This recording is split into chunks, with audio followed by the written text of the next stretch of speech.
Sa basketball, all set na ang rematch sa pagitan ng back-to-back defending champions Immaculada Concepcion College Blue Hawks at De La Salle University Dasmariñas Patriots para sa kampyonato ng 31st season ng National Capital and Regional Athletic Association o NCRAA. Yan ang ulat ni teammate Daryl Oclares.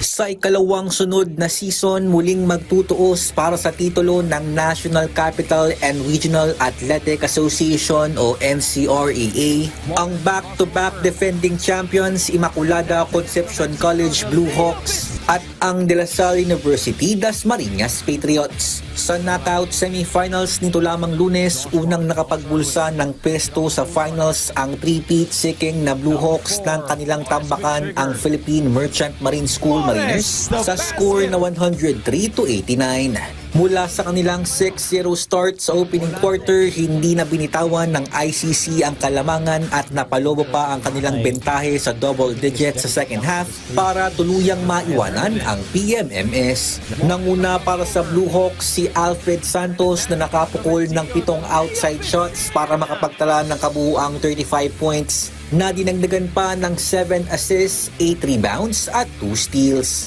Sa kanyang naging post-game interview, ibinahagi ni Santos kung ano ang kanyang sikreto kung bakit maganda ang kanyang nilalaro tuwing kinakailangan ng kanyang kupunan ng crucial win.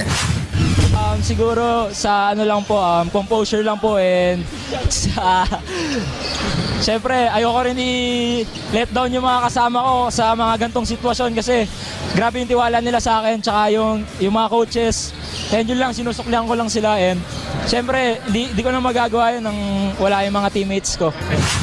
Sa kabilang panig naman ng semis, may pagkakataon na makabawi ang DLSUD Patriots na nakapasok sa championship game sa ikalawang sunod na taon matapos ang kanilang grind-out victory kontra sa Best-Link College of the Philippines Kalasag na nagwakas sa score na 87-83. Namuno naman para sa Patriots si Rogelio Calagos na tumipa ng 25 points, 8 assists, 6 rebounds at 5 steals.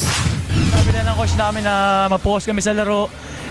Naibigay namin sa kanya yung referee, yung mga tawag ng mga referee nga, mag-focus lang kami sa game plan namin.